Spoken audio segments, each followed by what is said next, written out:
ना वो भी हम देखेंगे कि जो कैंसर है वो कैंसर का कॉज क्या है। कोई स्पेसिफिक कॉज की वजह से कैंसर नहीं होता है। सेबरल्स जीन्स जब म्यूटेटेड होता है, सेबरल्स ऐसा जीन्स है जिसका म्यूटेशन की वजह से फंक्शंस बढ़ जाता है, फिर वो अनकंट्रोल्ड मैनर में सेल को डिवीजन करवाता है। तो एनीथिंग लाइक कोई एनवायरमेंटल फैक्टर्स हो गया, लाइक कोई हमारा लाइफस्टाइल का चेंज हो गया, एंड ऐसा कुछ वायरसेस भी है जो हमें कैंसर कॉज करवा सकता है।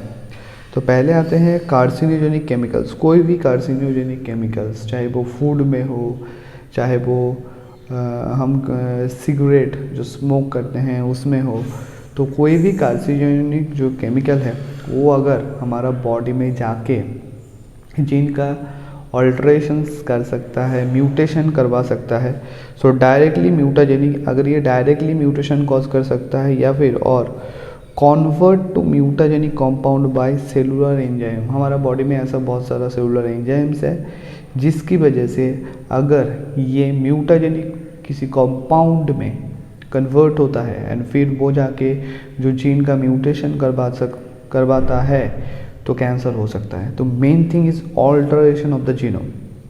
Alter the genome. कोई भी ऐसा केमिकल्स, फैक्टर्स, लाइफस्टाइल, वायरसेस अगर जीनोम के अंदर कोई ऑल्टरेशन लाता है एंड उस पर्टिकुलर ऑल्टरेशन की वजह से अगर ट्यूमर का फॉर्मेशन होता है, फिर वो ट्यूमर जाके फिर डिफरेंट ऑर्गन्स को इफेक्ट करता है, तो वो कैंसर कॉज करता है, कैंसर डेवलपमेंट करता है। फिर आता है आयोनाइजिंग रेडिएशन। आयोनाइजिंग रेडिएशन की वजह से क्या हो सकता है? स्किन कैंसर हो सकता है। DNA virus, tumour virus and RNA tumour virus. Nucleic acid का चेंज, चाहे डीएनए ट्यूमर वायरस हो, आरएनए। ये जो डीएनए ट्यूमर वायरस को example like polyoma virus, simian virus 40 जिसको हम SB40 भी कहते हैं, adeno virus, herpes like virus, ये सब जो डीएनए वायरस है ये कैंसर कॉज कर सकता है। दूसरी तरफ RNA virus like RNA tumour virus और रेट्रो वायरस, जो आरएनए वायरस है वो कैंसर कॉज कर सकता है। कुछ एग्जांपल की अभी और भी देख लेते हैं। फिर आया HPV, ह्यूमन पैपिलोमा वायरस। ये माउथ एंड टंग कैंसर के लिए, माउथ एंड टंग कैंसर को कॉज करवा सकता है। हेपाटाइटिस बी वायरस की वजह से लीवर कैंसर हो सकता है। एप्स्टेइन बार वायरस की वजह से बार्किट लिम्फोमा हो सकता है। हार्पिस वायरस के कापोसी सार्कोमा वायरस, सार्कोमा जो कैंसर है वो हो सकता है हार्पिस वायरस से।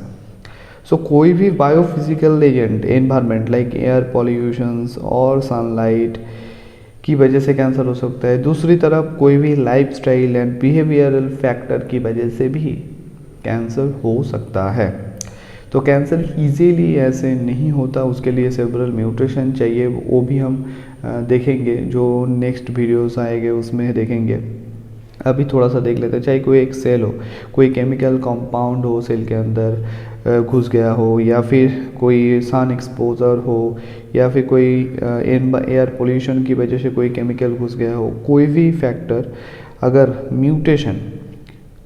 म्यूटेशन करवा सकता है। म्यूटेशन की वजह से क्या होता है? ट्यूमर सप्रेसर जीन को अगर इनएक्टिव हो जाता है, ट्यूमर सप्रेसर जीन अगर इनएक्टिव, तो सेल अनकंट्रोल्ड मैनर में वो डिवीजन शो करेगा।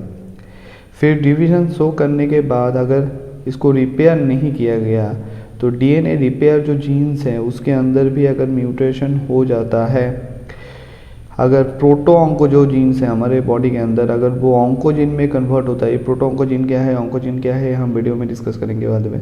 तो प्रोटो ऑन्कोजिन को अगर ऑन्कोजिन में ट्रांसफ़र हो, मतलब कन्वर्ट होता है, फिर अदर ट्यूमर सप्रेसर जीन भी रहता है, अगर उसके अंदर भी म्यूटेशन होता है फिर जाके कैंसर। सो कैंसर एक स्टेप में कैंसर नहीं होता, इसके लिए सेवरल म्यूटेशन चाहिए।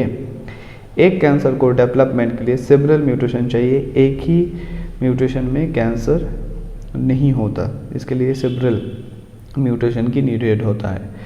तो मेनली कोई carcinogenic chemicals, ionising radiations and viruses, इसकी वजह से कैंसर हो सकता है। Mainly 3 reason. कार्सिनोजेनिक किसी भी कंपाउंड में रह सकता है, चाहे वो कोई खाने के कंपाउंड हो या फिर कोई हमारा जो सिगरेट स्मोक करते हैं, टोबाको, इस सब में कार्सिनोजेनिक केमिकल रह सकता है। चाहे एयर पोल्यूशंस में, कोई भी चीज़ों में अगर उसमें कुछ कार्सिनोजेनिक मतलब जो कैंसर कॉज कर सकता है, वो जाके जब हमारे सेल के अंदर घुसेगा तो हमारा म्यूटेशन कॉज करवाएगा, एंड म्यूटेशन की वजह से अल्टीमेटली हमारा कैंसर हो सकता है। तो चलिए मिलते हैं नेक्स्ट वीडियो में। Thank you.